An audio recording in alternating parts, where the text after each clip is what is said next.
Hello everyone and welcome to another episode of Pixar Discussions. I'm Captain Logan. And I'm the Geoff. Hi, the Geoff. Hi. How you doing, man? Great. Today we are doing the second in the Pixar series. Of course, we are reviewing the Pixar movies and discussing the Pixar films in production order, and we're going on to A Bug's Life today from 1997. Geoff, this is a movie, like I said last time, that I have not seen since probably 3 or 4 years after it came out. I thought we were doing The Seven Samurai from 1954. Oh, okay. Why did you think that? Well, it's about a village in medieval Japan. Yeah? And they're being harassed by a gang of bandity, jerky guys. And one of their people offers to go off and hire some samurai to protect the village from these bandity guys. I'm glad. And the whole movie is about the kind of strange and hostile dynamic between the samurai that this guy hires and the village people who don't trust samurai, because samurai are among the people who have always hassled them.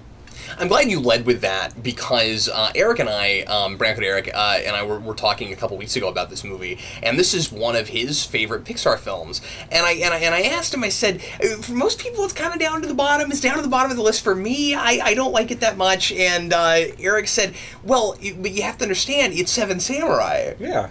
And I had never seen that movie, and I didn't know much about it. And I just think it's great that you also picked up on that. In hindsight, it really is that a couple of music score cues to Elmer Bernstein's score for The Magnificent Seven would have been so appropriate. Yeah.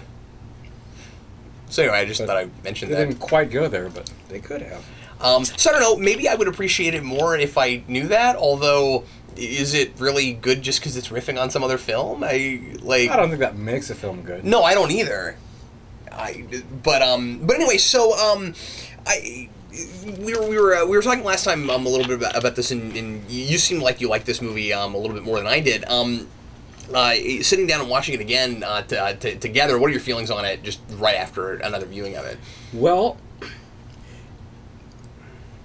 it does suffer quite a bit from comparison to like every other Pixar film. The story is not as strong, despite an interesting choice of source material.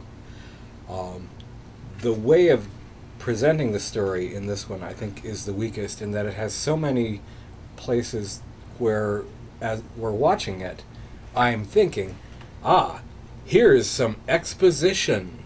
Mm-hmm. Oh, they're introducing me to the important character. And I don't usually get that watching Pixar movies, or any good movies. You know, usually the idea of storytelling is to give you the information without drawing your attention to the fact that they're giving you information. Yeah, in such a natural way that it feels like the characters are just presenting you with that stuff because you're dead center in the story with them, and you know and feel everything that they know and feel. Would you... They did not accomplish that here, and I think that weakens this film. Would you agree with me if I were to say that this feels more like a traditional Disney film than a Pixar film? Yes. Yeah. And it has more of those moments where I start to think that they're trying to make sure the kids get it, and that's a little off-putting. And see, especially since I felt that way about it too, and then I had this question going through, and we mentioned this a little bit when we were watching it, but let's discuss it here. I was, throughout the film, over and over again, thinking, why are they spelling this out for me so hard?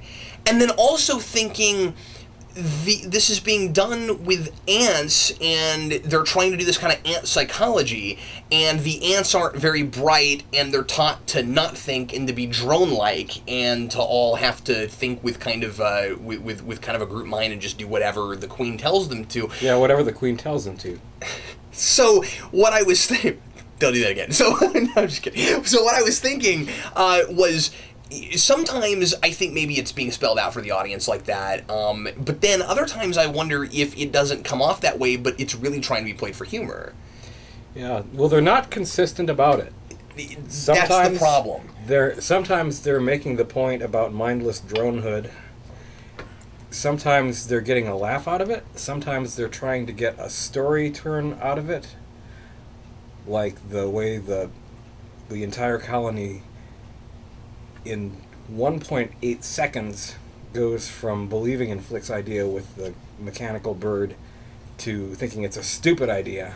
Just because he was because the one they who found came out up with it. That he thought of it. I don't understand that. And I want to give Lasseter a lot of credit because his writing's usually a little better a lot better than this. In my opinion, I think.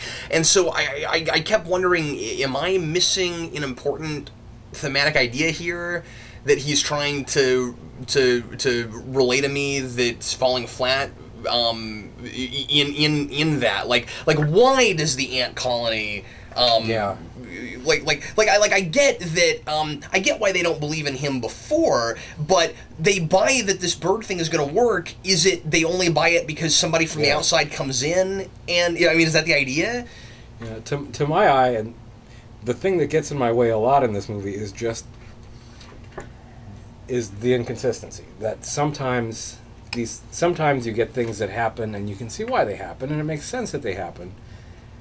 And other times it seems like things happen and characters make decisions that don't make sense for them to have made, being who and what they are, but they're necessary to illustrate the theme. Yeah. And it's the places in this story where it is trying to have a theme. So you're saying it's the weakest. It's not character driven enough in that way.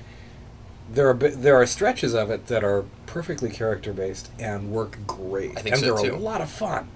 And I think the ultimate climax is that way. I mean, the movie actually comes together cohesively at the end, but it's more middle stuff to the beginning of the third act that does that. The denouement works. Is fine, yeah. But and there's a lot of nice payoffs to things, which Pixar's always known for. Pretend that's a DVD case.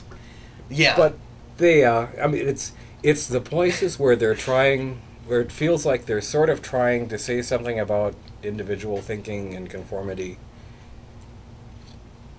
that intrude on who the characters are and why they would do what they do. Yeah, I think it's a less is more situation, don't you? Because all of the ideas about individualism, but also about if you have a group and everybody thinks together as opposed to one person telling everyone what to do, that the kind of teamwork thing. Well, all of that is there inherently. You don't have to really discuss it because one of the payoffs that I was talking about is the bad guy has a line toward the middle where he says if the ants weren't stupid and if they figured out that they outnumber us 100-1. Right. Then we would be no match for them. And then at the very end, they figure that out, and they are no match for them. There's no reason we have to spell any of that out. Yeah. What we're talking about is inherent in that story. So, what the message is, if there's a message, is inherent there. You don't have to spell it out. You don't have to even discuss it. It's right there. They could have saved some awkwardness, and I think had a stronger thing overall if they had trusted us just a little more. But that brings around, and I enjoyed this movie. Has so many really fun places, and it has a lot of nice little moments with the bug perspective on the world, and great little how do bugs go about things, and how would a bug make a telescope. A lot of really clever stuff. The dandelion seed for flying. That was great. It was their second movie. They made it after having made Toy Story and been brain-explodingly successful with that. It was ridiculously profitable. Yeah. I think, and Pixar has been ridiculously profitable. They haven't lost money yet on a film. Then very few of their 14 feature films have failed to recoup their entire budget in the opening weekend, domestically. But Toy Story was such a hit, and how do you follow that? What do you do next? We come to see Bug's Life, having seen Pixar do a film that is excellent in so many ways, and I think Bug's Life is in some ways a victim of that. Oh, Our yeah, expectations absolutely. are so high. I mean, whenever I wanted to want to complain about something in A Bug's Life, I have to think, okay, what other animated films have I seen ever that did not have this problem? No, that's a great point. Yeah, how do you talk about this movie without comparing it to Toy Story? And is it fair to compare it to Toy Story? Not really. They're two different things. I mean, we don't always do this, right, with other things. We don't always just compare it to whatever else that studio made. Yeah. It's not like they're in the same continuity or anything. They're different films. And when this story starts to feel weak, then let's compare it to Ants, or Ice Age, or American Tail, Yeah, absolutely. or I think Ants, Simba's Pride. me personally, and I know different people have different feelings about this, I think Ants hurt this movie in a couple ways.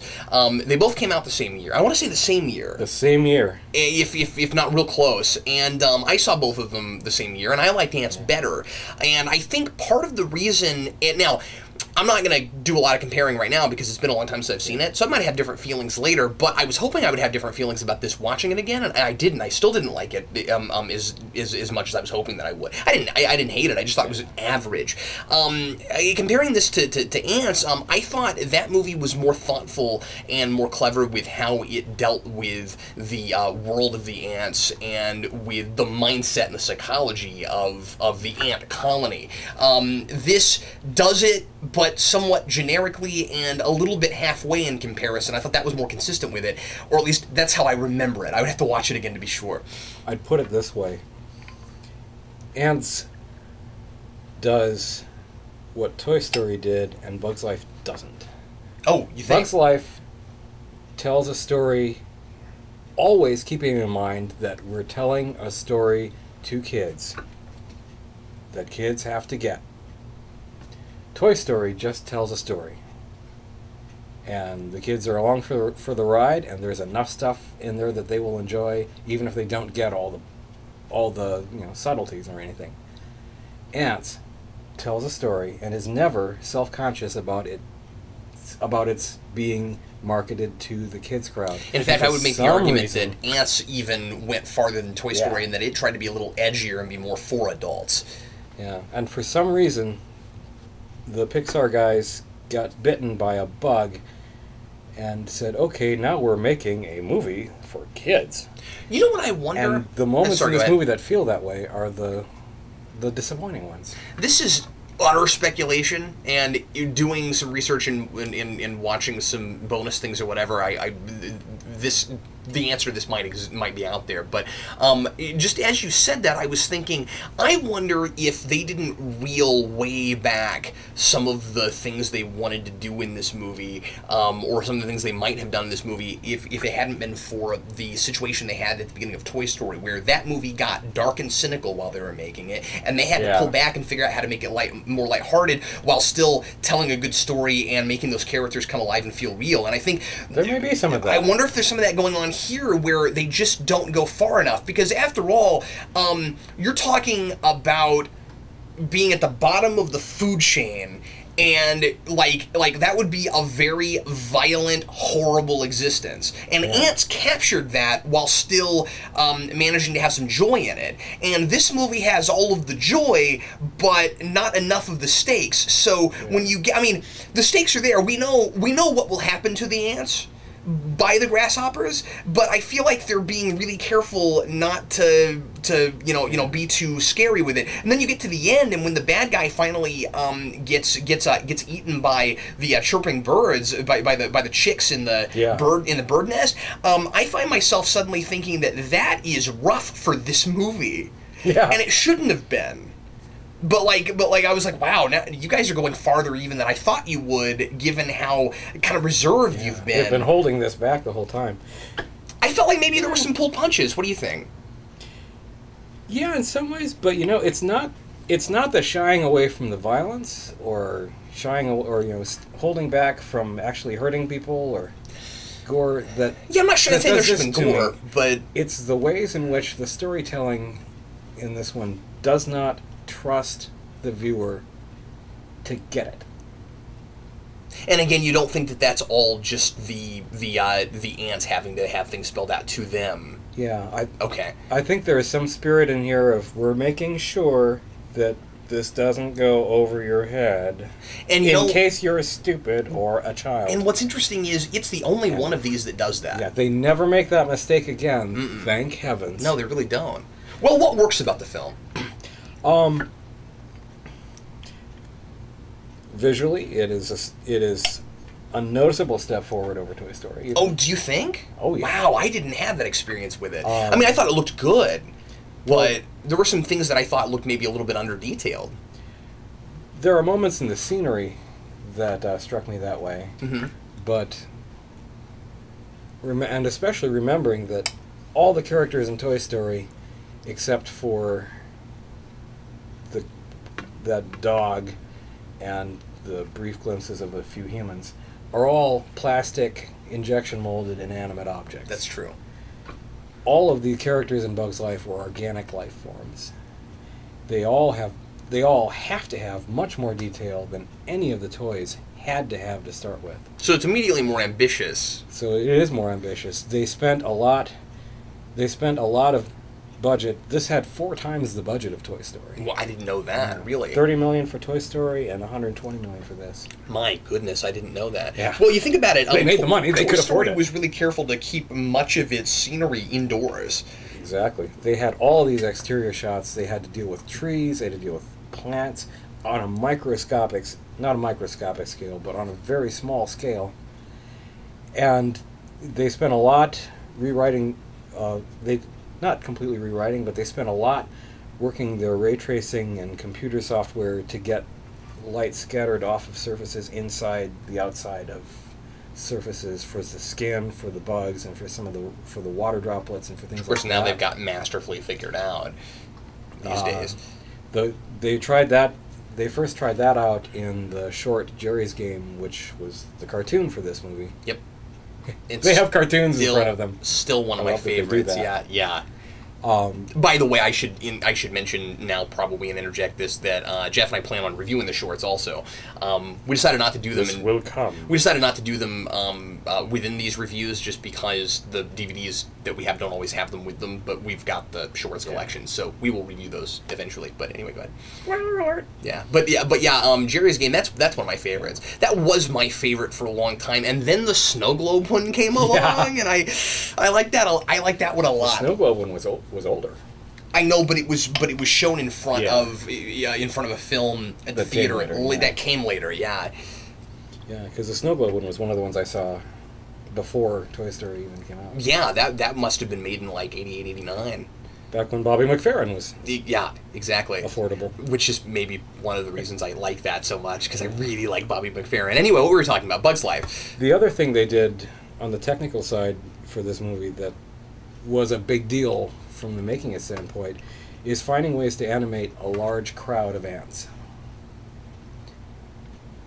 Because yes, right. They couldn't just all be cut and paste of each other. Not only in their static, standing still look, but in their little movements. If there was even a little bit of cheating in that, it would show immediately. They spent a lot of time trying to figure out how to do a crowd of 800 ants, when actually separately animating 800 ants was way beyond practical, and yet they had to be individual enough. The thing they devised, I was reading about this, it led them to invent what they called the universal ant, which was a sort of skeleton computer model of an ant with a bunch of parameters that could be varied slightly. Eye size, position, color. Because apparently ants aren't just black and red, they're blue. In this. Parameters of height and the exact head shape.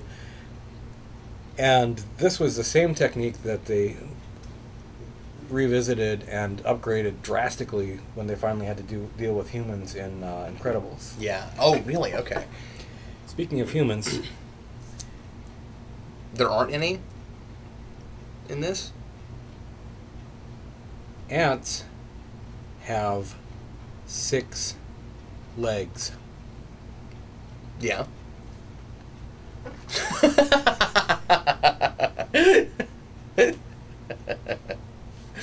So why do you think they did that? I have since learned that this was deliberate. Why? Because they felt that four-legged ants would be more visually appealing and sympathetic. They gave 6 legs to the grasshoppers to make them look creepier and eviler, and 4 legs to the ants to make them more people-y. Maybe maybe part of the thinking was we can get away with more obvious rampant personification if we make them more human-like already, especially with the romance stuff. Yeah. There must have been some. I'm going to talk about that. Yeah, we need to talk about that. There must have been, and Pixar being Pixar, I would surmise that they spent a fair amount of time test animating 6-legged ants before they decided, you know what, we're just going to make them 4-legged. One thing that I think is really funny when you get to the end of this movie that I'd never thought of before is if this were to really happen somehow, this movie, like let's say this takes place in the real world, when you get to the end of the movie and this colony of ants has not only figured out how to have individuality, individual thinking, and that now like inventiveness is a good idea, but also they have created a kind of crude robotic bird, and they have these machines that are doing all their harvesting for them. This will be the next dominant species on the planet. Yeah. I mean, once they realize they outnumber us. Yeah, exactly. But also, like the technological enhancements that they would eventually have, starting from that, I just think that's really funny. And it's not so clear to me that in the happy ending scene that the ants have embraced individuality. That's a good point, right? Maybe they haven't. Not to such a... the big thing that they've embraced that they rejected before is technology. Yeah. I mean, like, the queen and the prince... Maybe that will make them stronger. The queen and the princess have. Maybe that's what's holding us humans back, is this crazy notion of individuality. Yeah, well, because maybe if we could be more like mindless drones, the human species would accomplish more and go into space and build Walmarts. Really? You think that? That's going to keep me up tonight. I don't know about you. No, it won't me. I don't know. I think different people thinking for themselves and being inventive is required for progress. But now you put me on the spot. Anyway, but looking at this, you're right. It might not be that. It might just be that. Well, this Flick guy creates this technology, and then they all learn how to use it, but are they necessarily using their brains and being inventive and coming up with but it would be the first step, wouldn't it, to at least embrace that somebody innovated, because that, but to be fair, I mean, that is a step for the ants as we see them at the beginning of this film. I do think you're reaching to a degree, unless you're joking, because I can never tell with you, but when you get to the end of this of this movie, clearly part of the point does seem to be progress by way of innovation, because there's all that talk at the beginning about, we've been harvesting this way forever, and we're not going to do it any other sort of way, and that kind of thing. So, I really think that would be the first step. They have at least embraced one of them that is not the princess or the queen. As innovating. Yeah. And that may be radical enough for the ants in 1 year. Maybe they would need a couple more movies to really get to everybody being an individual. I don't really want to see those movies. Please don't make them Pixar. Me neither. I don't think Pixar needs to ever come back to this universe. But I would ask you this question, just hypothetically: They could if they got Woody Allen. What is it about this Flick guy that made him such an innovator in the first place as opposed to the rest of them? Like what crawled up into his brain and said, we need to start inventing, we need to start creating, there is something to be said for, again, individual thinking. Like, what, besides and just... he's the only ant, apparently, that has ever done that. That's the thing, is that, yeah, he's got a different personality than the rest of them, but this doesn't seem to be built in their DNA. He's a mutant. And yeah. He's the dawn of the next generation of Ant. He's Ant 2.0. So he's like Magneto. Yeah. And if but you see why I'm asking that question? Why that guy? What makes him so special? Oh, if it's not in the rest of their DNA, is what I'm saying. If not him, then who? I mean, apparently, we see in the film, and it's subtle, but there is variation among the ants. There's some. You're right. They do all at least look a little different. They have different voices. One of them seems to be a middle-aged lady from Minnesota. One of them seems to be Roddy McDowell. But I don't know. But yeah, he does definitely have that kind of like prodigy thing going on. I mean, it may be that the ants aren't so drony as we've accused them of being. It may be that they have some individuality, but their culture is about being drony, and so most of them fall into that mindset. Their sense of obligation to do everything exactly the same way as each other, and the same way as they always have. So that's interesting. Yeah. I think that's the thing I picked up the most on. I like this better. Yeah, I mean that's the thing I picked up the most on that I was enjoying about it. It's just that I felt like I wasn't 100% sure what the movie was trying to tell me with some of that, and so I wasn't sure if some of it okay, why is this guy so different than the rest of them? I wasn't sure if that was just a convenient thing, or if I was actually supposed to read something into it, or if I'm stretching too much, as I sometimes have a tendency to do. I wondered about it. Well, that's a problem created by a movie that sometimes acts as though it is trying to deliver a theme, and sometimes acts like it's not. And also it can't decide how much of real ant behavior it's using. And because, like you said, that is a little bit inconsistent. Insects do not have romance. Yeah, go ahead and talk about that because that's really interesting. I mean, you got obvious, but queen interesting. Ant lays 1 trillion eggs, and some of the male ants are going to fertilize them, and those eggs will hatch into more ants. They all have the same mother and slightly different fathers, which explains why they're such conformists. After all, they're kin. There's no romantic hookup between the new queen ant and one of the ants in the colony.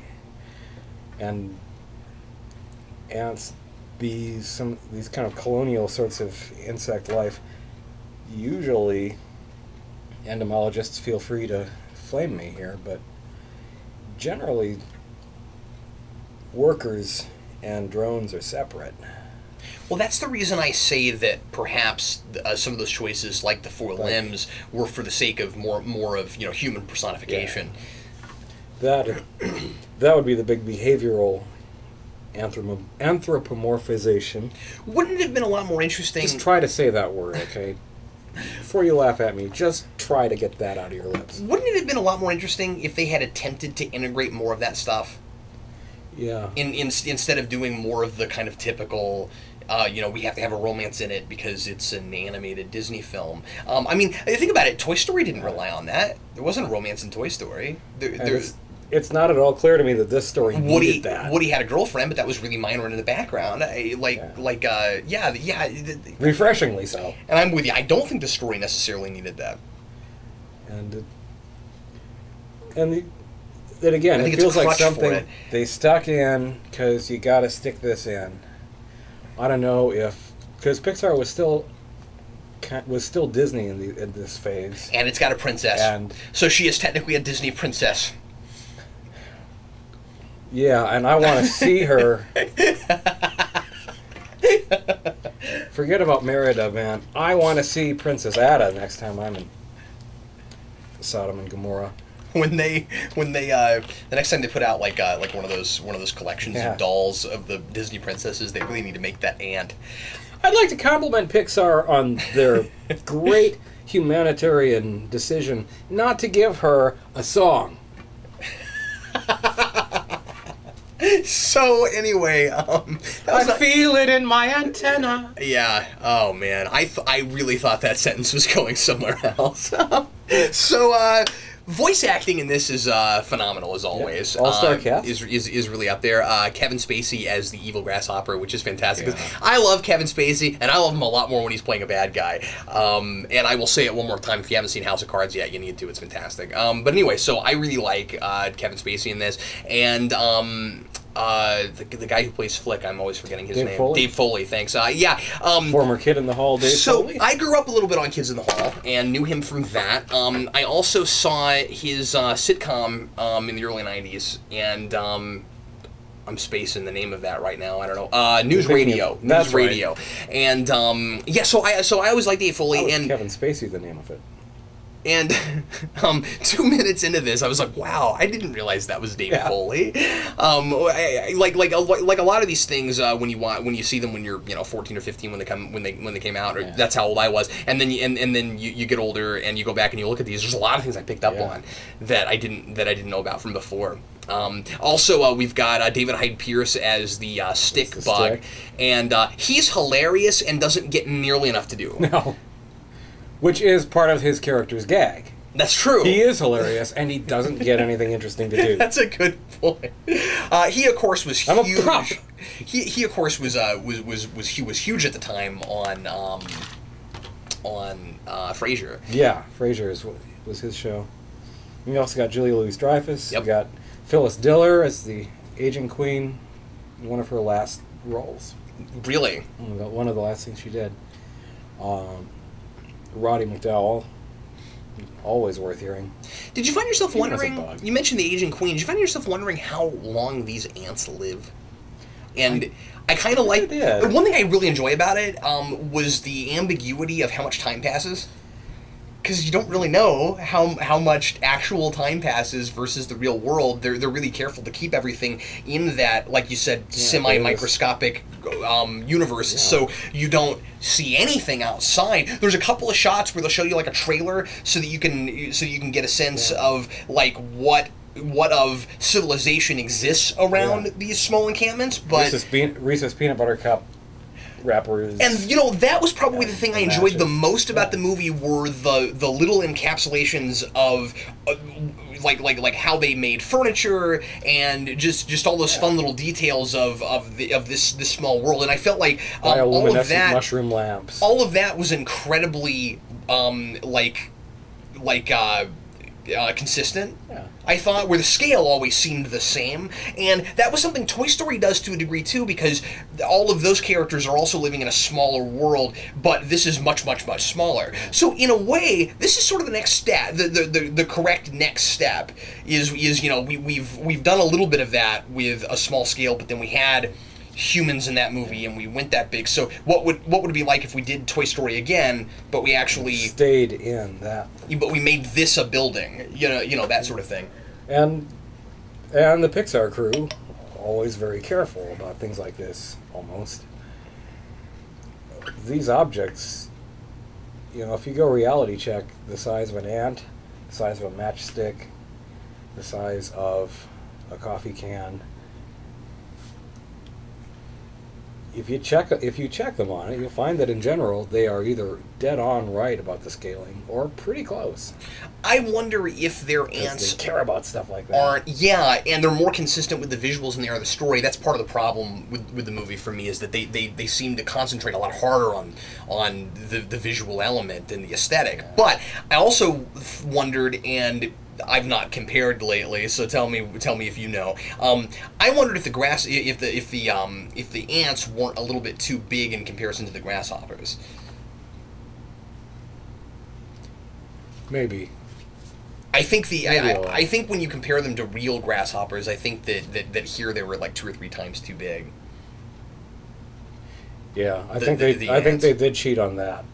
But you'd about have to, because otherwise it'd be like Godzilla. I mean, like, to get ants on and the grasshoppers on screen at one time, I don't see how they could have done otherwise. I guess I'm liking this movie the more I'm talking about it. Well, they did. There's a lot of the things that are good in it are things that you notice when you think about it, rather than things that you get when you watch it. And unfortunately, a lot of the things that are weak about this movie jump right out as you're watching it. And that's And that's mainly because they doubted themselves as storytellers, or else because there was somebody at Disney reminding them, now boys, you got to make sure the kids will understand this. Which I can I'm with you. Disney I doing. think there was maybe a little bit of that going on. Yeah. And that would redeem Pixar for me a little bit if it wasn't entirely their fault. And as we know, after a certain amount of time, Pixar told Disney where to stick that. Yeah, that's absolutely right. Good for you, Pixar. Well, it was ultimately really good for their relationship. It was. There was a period there of a couple of years where I really thought Pixar was going to leave them. Yeah. There was a lot of talk about it. Right around Incredibles was where I was hearing a lot of that talk. Well, they were going to, and it took another changeover in Disney CEO.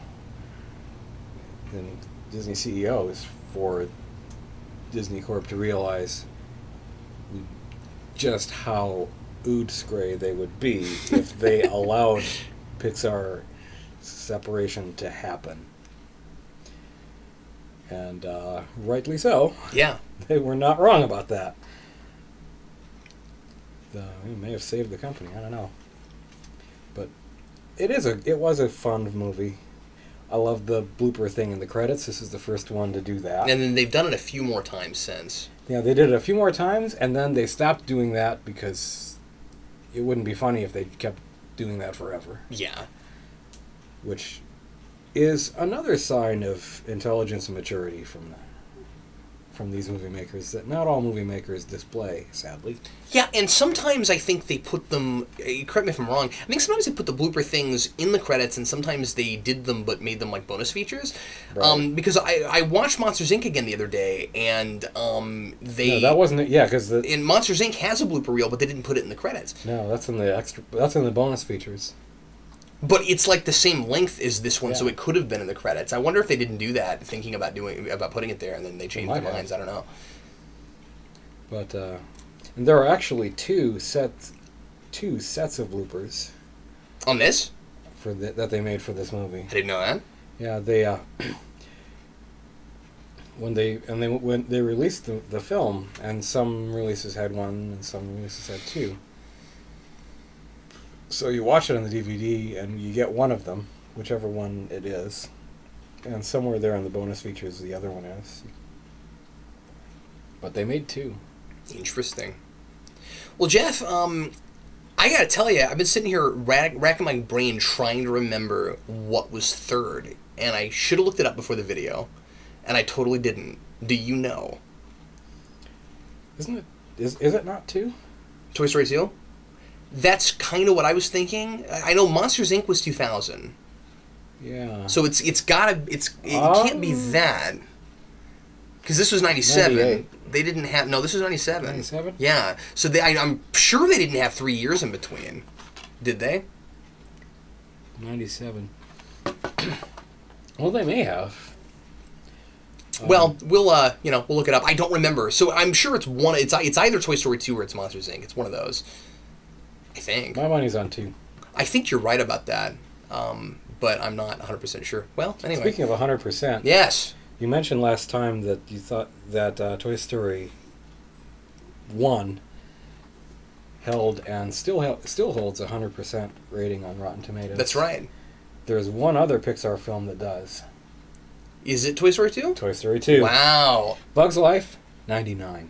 Really? Yeah. Wow. I guess the critics like it better than I did, although I wouldn't have given it a thumbs down or anything. I mean, it's a good movie, but... Well, and it suffers from the Pixar dilemma. A Pixar movie is still about 19 times better than... No, that's true. I'm with you. Some of the better offerings from a lot of other studios. I'm exaggerating, I know. But...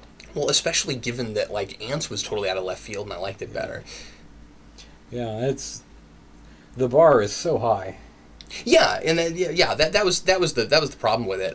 Again, 14 profitable movies in a row. Who else has done that? So yeah, for me, it's still one of the weakest ones, but we're talking about weak for Pixar, so it's like, not bad. Pixar hasn't made anything that I just outright didn't like. It's like the short guy on a basketball team. It's still taller than me. Absolutely. Well, anyway, we'll be back with you again. Hopefully next week. I don't know what Jeff's doing, but we'll do our best to get these out as often as we can. None shall know the day nor the hour. And we'll God, I'm embarrassed to not know right now what the next movie is, but we'll be doing that next time. And thanks a lot for watching. It will be a movie. Something from our menu. Thanks a lot for watching. I'm Captain Logan. And I'm the Geoff. See you next time.